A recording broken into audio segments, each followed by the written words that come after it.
मध्य प्रदेश में मंत्रियों को विभागों का आवंटन होने के बाद कार्यभार संभालने का सिलसिला जारी है। प्रदेश के पंचायत एवं ग्रामीण विकास मंत्री प्रहलाद पटेल ने आज मंत्रालय में विधिवत पूजा अर्चना के बाद अपना पदभार संभाल लिया है। इस बीच उन्होंने मंत्रालय में विभाग की समीक्षा बैठक लेकर जरूरी दिशा निर्देश दिए। पंचायत ग्रामीण विकास एवं श्रम मंत्री प्रहलाद पटेल ने कहा कि आज ग्रामीण विकास विभाग की पहली समीक्षा बैठक हुई। केंद्र और राज्य की सभी योजनाओं में प्रदेश ने अद्भुत काम किया है। पटेल ने कहा है कि समीक्षा बैठक में तय किया गया है कि मध्य प्रदेश में पीएम आदिवासी न्याय महाअभियान चलाया जाएगा। अभियान के तहत प्रदेश के आदिवासियों को पीएम आवास की तर्ज पर मकान दिए जाएंगे। आपको बता दें कि मकान में एक की जगह 2 लाख शौचालय और मनरेगा के तहत मजदूरी की राशि अलग से मिलेगी। मंत्री पटेल ने बताया कि आज की बैठक के बाद विभाग का 100 दिन का रोड मैप तैयार किया जा रहा है। उन्होंने बताया कि श्रम मंत्रालय में लेबर मैनेजमेंट केस पोर्टल पर सभी लंबित प्रकरण दर्ज होने के 100 दिन बाद सभी केस पोर्टल पर ही दर्ज होंगे। श्रम मंत्रालय में जल्द लंबित पदों पर भर्तियां करेंगे।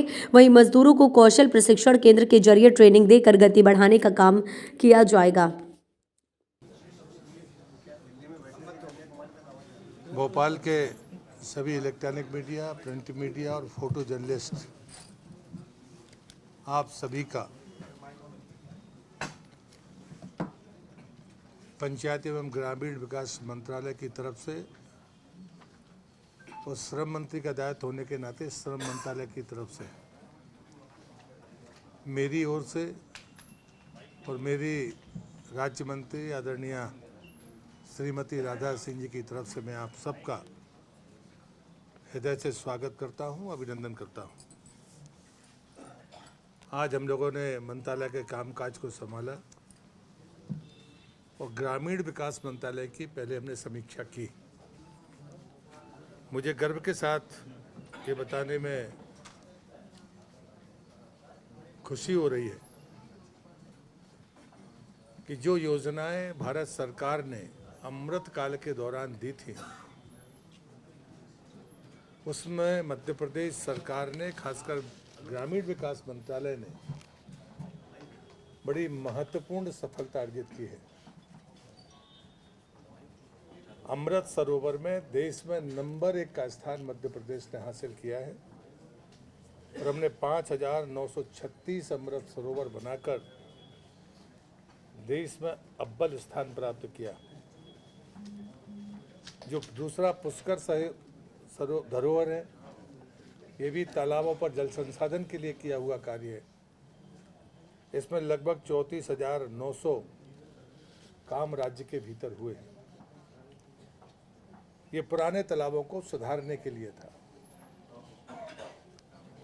कैच द रेन जो प्रधानमंत्री का मिशन था, जिनने आह्वान किया था कि हमें एक एक बूंद पानी बचाना चाहिए, उसमें चाहे खेत तालाब हो, चाहे प्लांटेशन का काम हो, चाहे छोटे तालाबों का जीर्णोद्धार हो या स्टॉप डैम का काम हो, इन चारों क्षेत्रों में लगभग 7 लाख कार्य इस क्षेत्र में हुए हैं।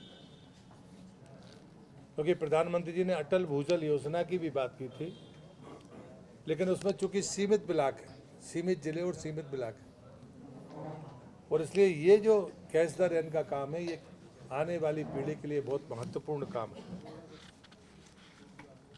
जो मनरेगा की मजदूरी का लक्ष्य हमको दिया गया था, उसमें 75% मानव दिवस की कार्य क्षमता हमने अर्जित की है। इस बात को ही लेकर मध्य प्रदेश का ग्रामीण विकास मंत्रालय देश में दूसरे और तीसरे नंबर पर अपना स्थान रखता है। दूसरी बात जो तात्कालिक रूप से अभी होने वाली है, जिस पर मंत्रालय गर्व करता है, प्रधानमंत्री आदिवासी न्याय महाअभियान। इसमें सहरिया, बैगा और भारिया, इन परिवारों को प्रधानमंत्री आवास की तर्ज पर मकान देना और 100 की आबादी में भी अगर वो रहते हैं तो उन तक सड़कें पहुंचाना, प्रधानमंत्री सड़क योजना की गुणवत्ता की सड़कें पहुंचाने का काम मध्य प्रदेश सरकार ने हाथ में लिया है। ये माननीय प्रधानमंत्री जी की योजना है। फ़र्क ये है कि प्रधानमंत्री आवास योजना में 1,20,000 रुपये मिलते हैं, साथ में शौचालय का पैसा अलग से मिलता है, मनरेगा की मजदूरी मिलती है। लेकिन इसमें 2 लाख रुपया प्रति परिवार मिलेंगे। शौचालय का प्रावधान अलग से होगा और मनरेगा की राशि इसमें मिलेगी। अभी तक आदिम जाति विकास मंत्रालय की सूची में 16 राज्यों का उल्लेख था, लेकिन ग्रामीण विकास मंत्रालय के सर्वेक्षण में ये जिले 22 हैं। और ये अनुशंसा भी हमने की है कि हम इसका पुनर्सर्वेक्षण करके इस काम को तेजी के साथ पूरा करेंगे।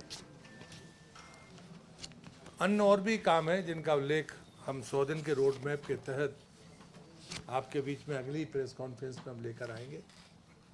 हमने 100 दिन का रोड मैप बनाने का फैसला किया है और 100 दिन में हम जो काम कर सकते हैं या करेंगे, हम अगली पत्रकार वार्ता में आपको इस बात की भी चर्चा करेंगे विस्तार के साथ। जो श्रम मंत्रालय के 2 महत्वपूर्ण काम मुझे लगे कि आपकी जानकारी में आज के दिन होना चाहिए कि labour cases management system portal, Madhya Pradesh देश का पहला राज्य है और हमने ये तय किया है कि 100 दिन के भीतर जितने भी लंबित प्रकरण हैं वो इस पोर्टल पर आ जाएंगे और कोई भी नया केस वो सीधे पोर्टल पर भी आएगा, वो मैनुअल नहीं होगा। 100 दिन बाद जितने भी लेबर केसेस हैं वो 100% इसी labour cases management system portal पर होंगे। दूसरा, हमारे यहाँ पर न्यायालय के निर्णय के कारण अभी डीपीसी में कुछ होने में गतिरोध था और इस कारण से बड़ी रिक्तियाँ श्रम मंत्रालय के उच्च पदों पर हैं। तो ये तय किया है कि पदनाम परिवर्तन द्वारा पदोन्नति से रिक्त पदों की पूर्ति हम अतिशीघ्र कर देंगे। और तीसरा है कौशल विकास प्रशिक्षण। ITI में होता है, लेकिन कोर्स के मुताबिक विषय के साथ में अलग से रेफरेंस करने के लिए, अपग्रेडेशन करने के लिए मजदूरों को ये कौशल प्रशिक्षण का कार्य हम लगातार कर रहे हैं और हमें खुशी है कि हमने लगभग 3,000 से ज़्यादा लोगों को भी दिया है। इसकी गति को हम बढ़ाएंगे। ये 3 काम मैंने श्रम मंत्रालय के लिए